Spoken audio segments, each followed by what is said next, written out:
Welcome guys हमारे YouTube channel. मेरा नाम है शकील अहमद। जैसा कि हम लोगों ने थर्मल फिनोमिना को शुरू किया था और हम लोगों ने वहाँ पर सॉलिड का एक्सपेंशन पढ़ा था।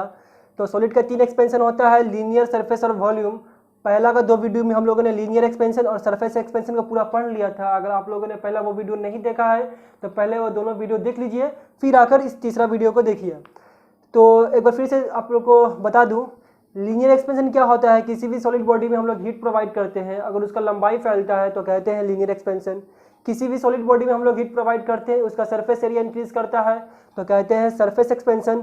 ठीक इसी तरह वॉल्यूम भी क्या हो जाएगा, किसी भी सॉलिड बॉडी में हम लोग हीट प्रोवाइड करेंगे, इनमें तो मतलब किसी भी सॉलिड बॉडी को हम लोग गर्म करेंगे, अगर उसका वॉल्यूम एक्सपेंड होगा तो क्या कहलाएगा, वो वॉल्यूम एक्सपेंशन। वॉल्यूम में क्या आता है, लेंथ, ब्रेथ और हाइट। मतलब किसी भी सॉलिड बॉडी को हम लोग हीट प्रोवाइड करेंगे, गर्म करेंगे, तो उसका लेंथ भी इंक्रीज करेगा, उसका ब्रेथ भी इंक्रीज करेगा और उसका हाइट भी इंक्रीज करेगा, मतलब उसका वॉल्यूम इंक्रीज करेगा। That is called volume expansion. तो जैसा कि इन तीनों में हम लोगों ने इन तीनों कॉफिशिएंट पढ़ा था, तो आज हम लोग इसका कॉफिशिएंट भी पढ़ेंगे, कॉफिशिएंट ऑफ वॉल्यूम एक्सपेंशन, जिसे हम लोग डिनोट करते हैं गामा से। आइए डिफिनेशन देखते हैं। तो coefficient of volume expansion of A solid is the increase in its volume per unit volume पर डिग्री राइजिंग टेम्परेचर। मतलब क्या बोल रहा है, जैसे हमारे पास कोई भी सॉलिड बॉडी है, अगर उसमें 1 डिग्री टेम्परेचर इंक्रीज करेंगे ना, तो क्या होगा, उसका यूनिट वॉल्यूम में जो एक्सपेंशन होगा उसी को कहते हैं हम लोग कोफिशिएंट ऑफ वॉल्यूम एक्सपेंशन। जैसे सपोज करते हैं मेरा पास कोई बॉडी है जिसका वॉल्यूम है 50 क्यूबिक सेंटीमीटर, इसका पहले से कुछ टेम्परेचर होगा। जैसे ही इसमें 1 डिग्री टेम्परेचर इंक्रीज करते हैं तो इसका हर एक क्यूबिक सेंटीमीटर में, ये तो 50 क्यूबिक सेंटीमीटर का है, इसका हर एक क्यूबिक सेंटीमीटर में जो एक्सपेंशन होगा उसी को कहेंगे coefficient of volume expansion. Formula क्या होता है, फॉर्मूला होता है V2 minus V1 upon V1 T2 minus T1। अब ये फॉर्मूला कैसे आया इसको ड्राइव करते हैं थोड़ी देर बाद। हम लोग यूनिट्स का बात करते हैं, तो जैसे इन दोनों का यूनिट था ठीक इसी तरह इसका भी यूनिट होगा, इसलिए बोल रहा हूँ आप लोगों को पहले वो 2 वीडियो देख कर आइए फिर इसको देखिएगा। सीजीएस में क्या होता है, इसका यूनिट हो जाएगा पर डिग्री सेंटीग्रेड, क्योंकि इसका वॉल्यूम जो आएगा चेंज होगा, वो भी आएगा क्यूबिक सेंटीमीटर में सीजीएस में, और ओरिजिनल वॉल्यूम को भी नापेंगे सीजीएस में क्यूबिक सेंटीमीटर में, और टेम्परेचर होगा सीजीएस में डिग्री सेंटीग्रेड। तो ये क्यूबिक सेंटीमीटर कट जाएगा, बचेगा सिर्फ आपका नीचे में डिग्री सेंटीग्रेड, तो यूनिट क्या होगा हम लोग का, पर डिग्री सेंटीग्रेड। ठीक इसी तरह केल्विन हो जाएगा। और जो वैल्यू होता है जो गामा का, वो डिपेंड किस पे करता है, तो जिस तरह इन दोनों का वैल्यू डिपेंड करता था, मतलब अल्फा का कोफिशिएंट ऑफ लीनियर एक्सपेंशन और beta coefficient of surface expansion, उनका वैल्यू डिपेंड करता था 2 चीज़ों पर, नेचर ऑफ द मटेरियल पर, मतलब अलग अलग मटेरियल के लिए क्या होगा, वैल्यू अलग अलग होगा। तो ठीक यहाँ पर गामा का भी क्या होगा, सेम चीज़, उनका जो वैल्यू होगा गामा का अलग अलग मटेरियल के लिए क्या होगा, गामा का वैल्यू अलग अलग होगा। सेम यहाँ पर टेम्परेचर ऑफ द स्केल पर भी, मतलब अलग अलग स्केल का टेम्परेचर पर क्या होगा, वैल्यू क्या होगा, डिफरेंट होगा। तो आइए अब हम लोग कोफिशिएंट ऑफ वॉल्यूम एक्सपेंशन का एक्सप्रेशन, मतलब उसका फॉर्मूला किस तरह से आया उसको ड्राइव करते हैं। तो मान लेते हैं हमारे पास कोई बॉडी है जिसका वॉल्यूम है V1, कब, जब उसका टेम्परेचर T1 रखते हैं तब।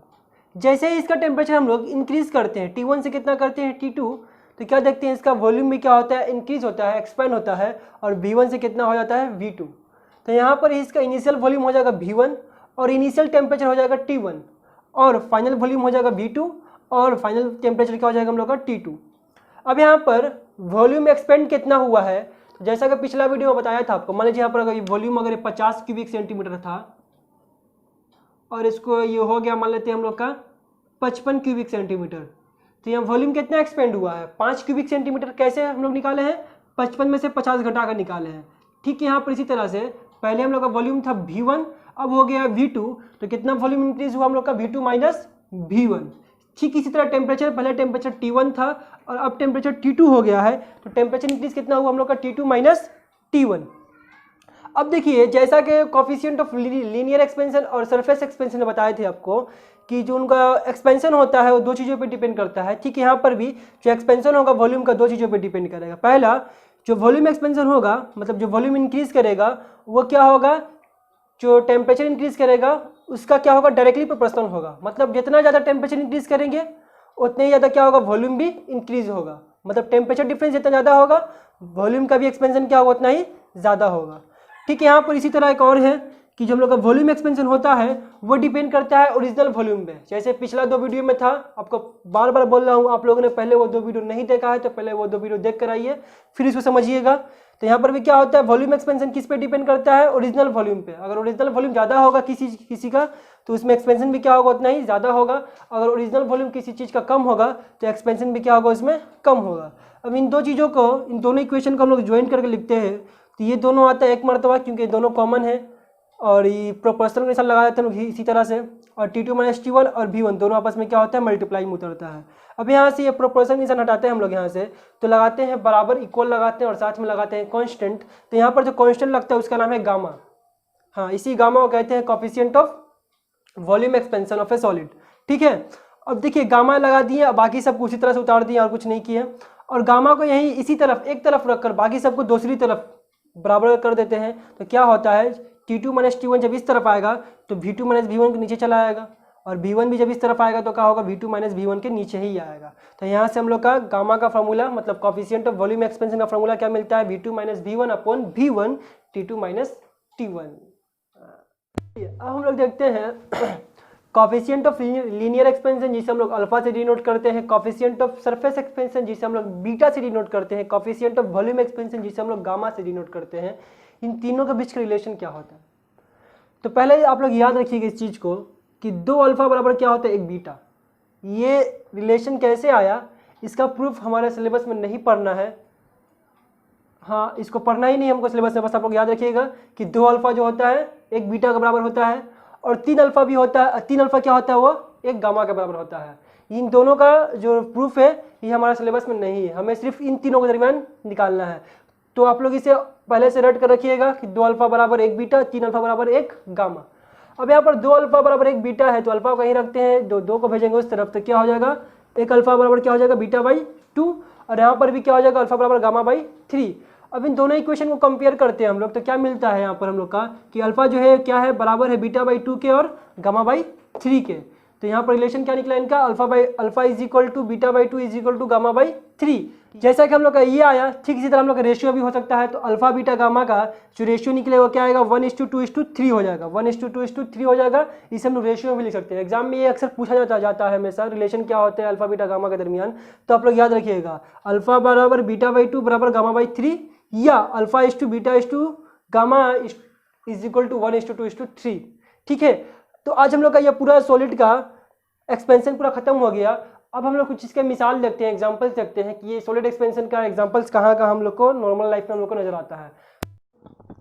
तो दोस्तों हम लोग आज हम लोगों ने सॉलिड का जो तीनों एक्सपेंशन होता है, लीनियर, सरफेस, वॉल्यूम, तीनों को खत्म कर दिया। और हम लोग आज सॉलिड का कुछ एग्जांपल्स देखते हैं कि सॉलिड का एक्सपेंशन हम लोग का नॉर्मल लाइफ में कहाँ हम लोग देखने को मिलता है। माइक हाथ में पकड़ा हुआ हूँ, ठीक है। तो देखिए पहला एग्जांपल जो होता है काफ़ी फेमस एग्जांपल है, जो हम लोग का काफ़ी नज़र आता है और एग्जाम्स वगैरह में काफ़ी ये पूछा जाता है आप लोग से। ये कि रेलवे का जो ट्रैक होता है, जो पटरियाँ होती हैं, उनके दरमियान थोड़ा सा गैप रखा जाता है, आप लोगों ने देखा होगा। तो वह गैप क्यों रखा जाता है, तो वजह यही है थर्मल फिनोमिना। क्योंकि रेलवे ट्रैक जो होता है, अगर उसको हम लोग गैप प्रोवाइड नहीं करते हैं, उसे पूरा ज्वाइंट करके रखते हैं ना, तो गर्मी के दिनों में क्या होता है, वहाँ पर हरारत पाने से, गर्म होने से वह ट्रैक फैलता है, और फैलने के लिए अगर जगह नहीं मिलेगा उसको तो वो मुड़ जाएगा, मुड़कर टूट सकता है, जिससे रेलवे में एक्सीडेंट वगैरह हो सकता है। तो यही वजह होता है कि उसे फैलने के लिए थोड़ा सा गैप छोड़ दिया जाता है, ताकि गर्मियों में यह फैल कर अपने आप को एडजस्ट कर ले। ये पहला एग्जाम्पल आप लोग याद रखिए, काफ़ी फेमस है और एग्जाम में काफ़ी पूछा जाता है। दूसरा एग्जाम्पल क्या होता है, आप लोगों ने देखा होगा टेलीफोन वायर। तो अभी तो टेलीफोन वायर को आपको नज़र आता नहीं है, पहले के दौर में काफ़ी टेलीफोन वायर काफ़ी आपको नज़र आता था।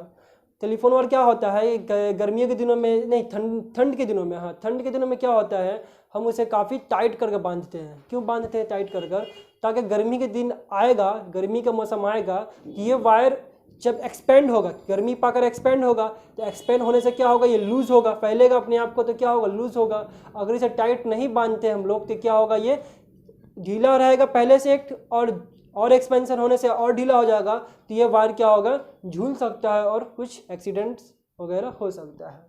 तो ये हमारा कुछ नॉर्मल लाइफ का एग्जांपल था। उम्मीद है आप लोगों को ये पूरा सॉलिड का एक्सपेंशन समझ में आया होगा। अगर आप लोगों ने अभी तक वीडियो को लाइक नहीं किया है तो वीडियो को लाइक कीजिए, सब्सक्राइब कीजिए चैनल को हमारे, और नीचे दिए गए बेल आइकन को भी दबा दीजिए।